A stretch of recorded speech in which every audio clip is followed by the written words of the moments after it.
Welcome back, everyone. It's Aric from Rare Candy, and today, now that we are at the end of 2021, I want to take a look back and count down my picks for the best top 10 Pokemon cards of 2021, plus a couple of honorable mentions as well. But 2020, despite some major world events that were going on at the time, still managed to be a really good year for the Pokemon trading card game. And I was honestly a little bit skeptical if 2021 could match the same quality of cards that we saw the previous year. And debatably, I think it did. We saw the introduction of the very powerful new battle styles mechanics, new draw engines, and even the resurrection of dragon-type Pokemon as well. All of this coming together to make nailing down this top 10 honestly a little bit of a challenge for me. For this countdown, the only restriction I'm really going to put in place is regarding reprints.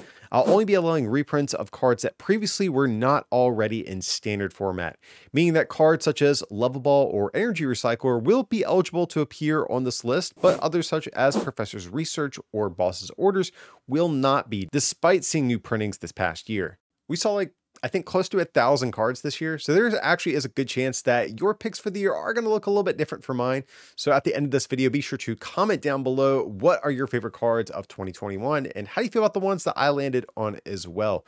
But be sure to smack that like button to feed the YouTube algorithm. Make sure you're subscribed and let's check out my picks for the top 10 best Pokemon cards of 2021. So for the first honorable mention on this list, we have Level Ball. Level Ball is a reprint of a card that is near and dear to my heart that we've seen over the course of the Pokemon TCG, going all the way back to Next Destinies for its original printing. But it says search your deck for a Pokemon with 90 HP or less, reveal and put it into your hand, then shuffle your deck. So Level Ball is a card that has seen actually a lot of play over the years. And ultimately the reason I have it as an honorable mention and not on the official top 10 is because right now in the format, there's honestly not too many decks that really want to abuse Level Ball, even though this is great for single prize and setup based decks. Like yes, decks that play the Inteleon engine tend to play Level Ball, but really outside of that, this card has not yet seen the widespread play that it has in previous eras that it was printed in. But even with that being said, I love Level Ball. I think this is such a great card for those single prize and setup based decks. There's no way I couldn't do this top 10 without at least giving it a shout out here. And for our other honorable mention, we have Leafeon VMAX, which actually has seen a fair bit of play thanks to that powerful Grass Knot attack for a Grass and Colorless to 60 for each energy in your opponent's active Pokemon's retreat cost. So on its own, this attack isn't the most impressive, but once you start thinking about cards like Galar Mine to increase your opponent's retreat cost, and also the powerful ability on the base form Leafeon V to help get some energy accelerated into play, Leafeon VMAX winds up being a relatively strong, easy to set up Pokemon VMAX that can at the very least two-shot everything in the format and even hit a couple of popular Pokemon in the format such as Umbreon VMAX for weakness as well. While the card actually has seen play and had some decent online tournament placings, I don't think it usually gets mentioned in the same sentences as some of the other more dominant decks that we've seen over the past year. So for that reason, it is going to be an honorable mention rather than clocking in on the official top 10. So for our first official card of the top 10, we have Galarian Moltres V at the number 10 spot. Moltres here has proven itself to be a very versatile card for that Dire Flame Wings ability. Once during your turn, you may attach a dark energy from your discard pile to this Pokemon, but you can't use more than one of these abilities in a turn. Even though the card actually does have a half decent attack of its own, which of course it can power itself up to use, we've mainly seen Moltres pop up as a makeshift form of energy acceleration for certain decks out there. There have been so many strong cards in recent memory that require multiple energy attachments to get up and running. Think of something like Eternatus VMAX. That's definitely going to be one of the more obvious partners that we've seen for Galarian Moltres V. These types of decks now have an extra way at helping get themselves set up. And it hasn't just been dark decks too. We've seen Galarian Moltres V even pop up in other decks such as Rapid Strike Urshifu to be able to more easily chain those Gmax rapid flow attacks. All this adding up to make Galarian Moltres V come in at the number 10 spot. Next up at number 9, we have one of my personal favorites of the year. That is going to be a supporter called Raihan. And it says you can only play this card if any of your Pokemon were knocked out during your opponent's last turn. But you attach a basic energy from your discard to one of your Pokemon. Then if you do, search your deck for any card and put it into your hand, then shuffle your deck. I'm a huge fan of these styles of cards that we've seen over the years, such as Teammates or Rosa. And while I initially expected Raihan to only kind of see play as a fringe card for maybe some sort of rogue single prize deck, we've actually seen Raihan even pop up in multi-prize decks, thanks in part to the popularity of the Inteleon engine. and that's really catapulted Raihan to being a card that has seen much more widespread play. While this card doesn't have the insane reach of something like a Professor's Research, and you are a little bit more limited in terms of the turns that you're actually going to be able to play this, I still absolutely love this effect. It's really cool that this is caught on outside of the niche that it was really expected to see play in. And overall, I'm just really happy that we got this card back in Evolving Skies this year. And coming in at number 8, we have our first slot of the countdown that I'm going to cheat a little and cram in several cards to one slot. And that's going to be the Single Strike Toolbox, kind of led by Houndoom here. So of course, Houndoom is the card that kind of ties this whole battle style together. For that Single Strike Roar ability, we can search our deck for a Single Strike energy, attach it to one of our Single Strike Pokemon, then they take 2 damage counters. And that's a really important ability because generally speaking, most of our Single Strike Pokemon have really big attack costs. And it's worth pointing out, Single Strike energy on its own could have easily been another slot somewhere on this countdown due to its damage buff that stacks with each one that you attach. But after the first half of the year where Single Strike decks really didn't do a whole lot, in the latter half of the year, we've finally seen Single Strike decks catch on and eventually becoming one of the most played decks that we've seen in the second half of 2021. So even though Single Strike decks have finally kind of cemented themselves as a force to be reckoned with in the game, I am putting Houndoom and the rest of these cards kind of at a lower spot on the list just because so much of the year did go by where they really didn't do a whole lot at all. But still, coming in at the number 8 spot, not a small accomplishment. Coming in next at number 7, we have Inteleon, a card that I think really unexpectedly has come to define a lot of the decks in 2021, partially due to its quick shooting ability. Once during your turn, you may put 2 damage counters on one of your opponent's Pokemon. And while 2 damage counters does not go quite as far as maybe 2 damage counters did back during Decidueye's time, it still does wind up frequently changing the math for popular decks out there. But what's really made Inteleon so successful is actually the rest of its evolution line. And really, that's ultimately why this is a card that did not place higher. But of course, this does evolve from the Drizzile that allows you to search your deck for a trainer card. So had Drizzile not been a card, I'm actually not sure Inteleon would have really been as big as it was this year. But really, if you just look at the tournament results ever since Chilling Reign, they basically look like Inteleon plus your VMAX of choice. Personal preferences for the format aside, there's still no denying the impact this card and its evolution line has had on the game this year. Clocking in at number 6, we have another Single Strike card that is going to be Umbreon VMAX. And yes, Umbreon's exclusion from the number 8 spot with the rest of the Single Strike cards was purposeful. Umbreon VMAX not only is an insane card for Single Strike decks, but also is really good on its own in other contexts outside of those Single Strike Urshifu and Gengar VMAX styled Single Strike decks out there. And really, it's all because of this ability, Dark Signal. Whenever you play this Pokemon from your hand to evolve one of your Pokemon during your turn, you may switch one of your opponent's bench Pokemon with their active Pokemon. Granted, Umbreon's attack isn't too bad either, but of course this ability is why this card has been so successful. Gusting effects in the game have been some of the most powerful, sometimes even broken, format-defining effects that we have in the game, and some of those have been abilities such as this in the past. We've seen cards like Luxray Level X, Lycanroc GX, etc. see widespread play for these abilities, and Umbreon VMAX is no different. Like I said, we've seen this in Single Strike decks, but it's also popped up in decks like Eternatus VMAX and even some Victini VMAX decks towards the early days of the post-rotation format this year. And now that you are playing Umbreon, you don't have to use your supporter for turn on something like a Boss's Orders. Umbreon instead frees you up to play other cards like Professor's Research, Marnie, or really whatever supporter that you might want to play on a given turn. Umbreon VMAX is a sick card, and I fully expect to see this to keep seeing play even beyond 2021. Alright guys, we have reached the halfway mark of the countdown. At number 5, we have Melanie and its accompanying water targets that has primarily seen play with. But Melanie, of course, is a supporter, kind of like the now rotated Welder, but it says attach a water energy from discard to one of your Pokemon V. If you do, draw 3 cards. And while Melanie is a solid card on its own, this card really only could ever climb up this high if it has powerful partner Pokemon to use it with, and luckily it does. Even though I think Ice Rider Calyrex coming into the format was kind of living in the shadow of Shadow Rider Calyrex, of course, pun intended, absolutely there. I think it really surprised people by how dominant the card actually became during the Chilling Reign format.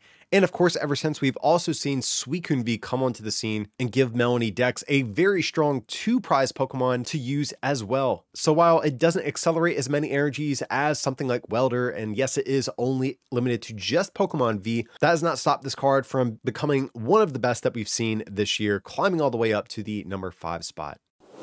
And as I already kind of briefly just alluded to, we have Shadow Rider Calyrex VMAX coming in at the number 4 spot. For really good reason too. Everything on this card is great, maybe outside of its weakness. It has the powerful Underworld Door ability. It says once during your turn, you may attach a Psychic Energy from your hand to one of your bench Psychic Pokemon. If you attach energy to a Pokemon in this way, draw 2 cards. So this is like a mashup of some of the best abilities that we've seen over the past couple of years. It's kind of like if you took the old Malamar from Forbidden Light, paired up with Zoroark GX, and just mashed those together, you get this very strong ability that now gives Psychic type Pokemon a way at actually getting powered up, which they had been lacking prior to this card getting printed.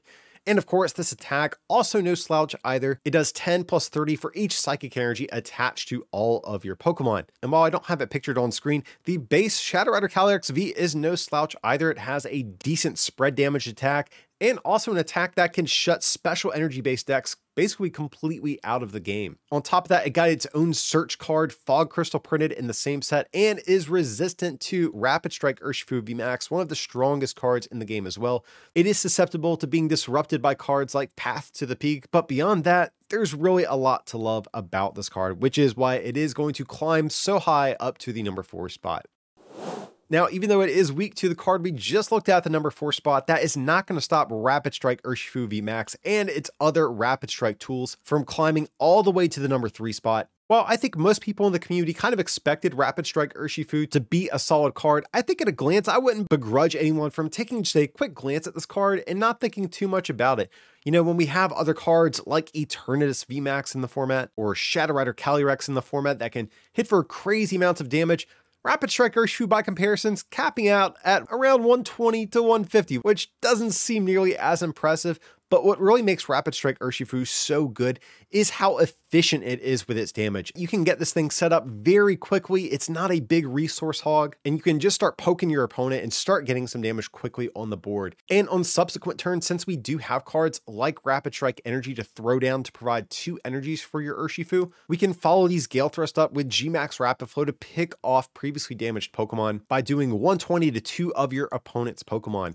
And thanks to other cards like Telescopic Sight, Pissimian, and of course the Inteleon that we already looked at on this countdown as well, there's no shortage of ways at actually compounding that damage output even further to always ensure you can hit for the exact amount of damage that you need to. And with the rotation of Mew this past summer, there's really very little to keep your bench safe from these Gmax Rapid Flow attacks. And like I said, it's not the heaviest hitting card we've seen this year, but it is by far one of the most versatile and got some really great tools to accompany it upon its release.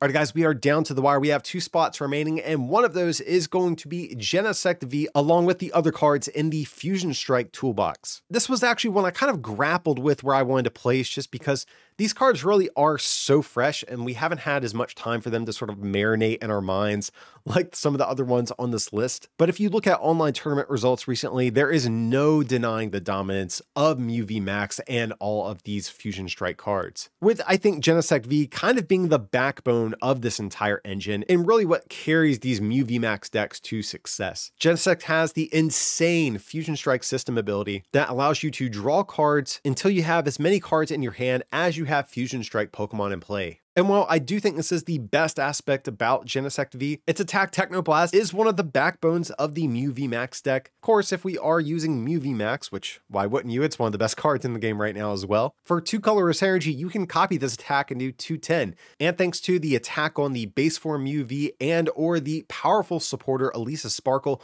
we can actually get Mew VMAX up and rolling very easily without much trouble at all. 210 damage for 2 energy really isn't that bad to begin with, but because we have power tablets to do an extra 30 damage each time we play one, we can actually scale this damage up even higher and higher. We have the powerful Meloetta as a backup attacker that caps out at 280 damage, excluding any power tablets that we're playing.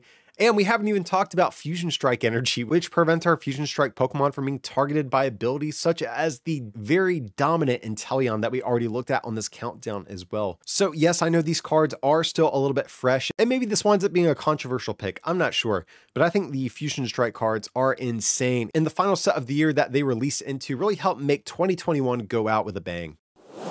But coming in at the number 1 spot as my pick for the best Pokemon card of 2021, we have Path to the Peak. You know, we've looked at a ton of insane cards that ravage your opponent's bench, hit for unheard amounts of damage, that accelerate energy, etc., but none of them compare to what is a very simple stadium card. So Path to the Peak, of course, says Pokemon with the rule box in play, both yours and your opponent's, have no abilities. I know this seems probably like an anticlimactic choice compared to the spectacle of some of the other cards we just talked about in this video, but I don't think it can be undersold how good ability lock is. Let's just reflect on some of the most popular Pokemon that we've seen in the game this past year. Things like Zacian V, Zamazenta V, Eternatus VMAX, Shadow Rider Calyrex VMAX, Crobat V, Genesect V. Even pre-rotation, we had cards like Mewtwo and Mew GX, Dedenne GX, Tapu Koko Prism Star. There's so many cards that Path to the Peak just completely wrecked. And it's partially one of the reasons that Eternatus VMAX, which previously was one of the most dominant decks, has kind of fallen from grace a little bit and not really seen quite as much play in recent months. We've also seen cards like Shadow Rider Calyrex phase in and out of favor, partially due to Path to the Peak's prevalence in the game, and other cards such as Rayquaza VMAX that did miss this top 10, as you could definitely tell, was kind of preemptively shut out of the format before it even got a chance to see success, partially due to Path to the Peak, even though this is just a simple stadium card that your opponent, of course, can also remove from play. This card's effects are so far reaching, and as long as they're printing strong Pokemon with the rule box, Path to the Peak is going to continue to be a thorn in the side of these cards. And that's why it's going to be my pick for the best card of 2021. This was definitely a top 10 that I struggled with really nailing down to what I wanted. You know, 2021 I think was a really great year for the game, and due to how many highly impactful cards that we got and how many different decks were viable, it did make locking in specifically the order of these 10 a little bit of a challenge for me. So as a result, I'm sure your opinions are going to vary a little bit. Definitely feel free to let me know. Do you agree with this top 10? Do you think I maybe got the order of these cards a little bit wrong? Sound off your full comments down below. What are your favorite cards that came out in 2021? But as always, if you did enjoy this video, be sure to give it a like and make sure you are subscribed with those notifications turned on. That way you'll stay up to date with the rest of my content on the channel. And if you want to take your support to the next level, you can also become a patron at patreon.com/rarecandytcg or pick up some merch at rarecandytcg.com. Links to those will be down below in the description. But as always, thanks so much for watching, and I'll see you next time.